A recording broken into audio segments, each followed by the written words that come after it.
நபிகள் ஸல்லல்லாஹு சொல்கிறாங்க இல்லையா, ஒரு மையத்தை 3 விஷயம் பின்தொடர்ந்து செய்யும். இத்பாவுல் மையத்தை சலாசத்துன் அஹ்லுஹு வ மாலுஹு அமலுஹு. ஒரு மையத்தை 3 விஷயம் பின்தொடர்ந்து போகுமா. ஒரு ஜனாசா பெட்டி போகுது இல்லையா, ஒரு இறந்தவங்க எடுத்துகிட்டு போகிறாங்க இல்லையா, அவங்கள சுற்றி 3 விஷயம் போவாங்க. ஒன்று யார் போவா? சொந்த மந்தம் போவாங்க. ரெண்டாவது என்ன போவோம்? சொத்து போவோம். வாரிசுதாரன் போகிறான் இல்லையா, அவனுடைய சொத்து போவோம். மூணாவது அவன் செஞ்ச நல்ல காரியங்கள். இது 3 ஒரு மையத்தை என்ன பண்ணுதான், தொடர்ந்து போதான். அதில் 2 விஷயம் திரும்பிடுது. யார் யார் திரும்பிடுறாங்க? சொந்த பந்தம் திரும்பிடுது, சொத்தும் என்ன பண்ணிடுது, திரும்பிடுது. எம்எல்ஏ பதி எதுவுமே அங்கே இருக்காது, எல்லாம் அது திரும்பி வந்துடுது. ஒன்றே ஒன்று தான் அங்கே நிலைச்சு நிற்கும். என்னது? உங்கள் அமல். தர்மம் கிடையாது. தர்மம் எல்லாமே செஞ்ச உங்கள் நல் செயல்கள். சரிங்களா? அந்த நற்செயல் தான் அங்கே தங்க போகுது.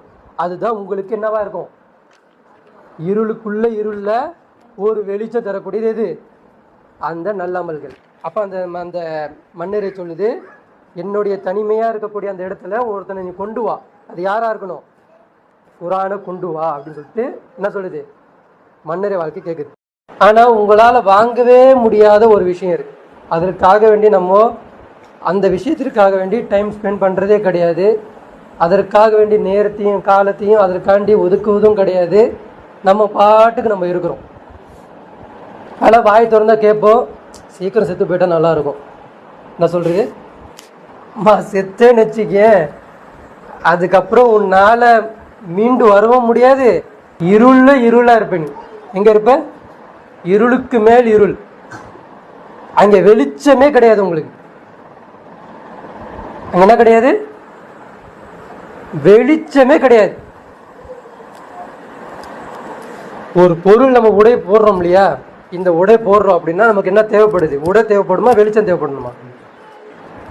ஒரு கார் வாங்குற, ஓட்டிட்டு போகணும் அப்படின்னா உங்களுக்கு கார் வேணுமா, வெளிச்சம் வேணுமா? முதல்ல என்ன இருக்கணும்? எவ்வளோ பேர் லக்ஸுரியான கார் வாங்கிக்கோ, எவ்வளோ பேர் லக்ஸுரியான வீடை கட்டிக்கோ, எவ்வளோ அழகான ஒரு சிறந்த பெண்மணியை கட்டிக்கோ, எது வேணால் கட்டிக்கோ, என்ன வேணால் பண்ணிக்கோ. எல்லாத்துக்கும் என்ன வேணும்? வெளிச்சம் இருந்தால் தான் அந்த ஒரு விஷயத்தை அனுபவிக்க முடியும், அது யூஸ் பண்ண முடியும்.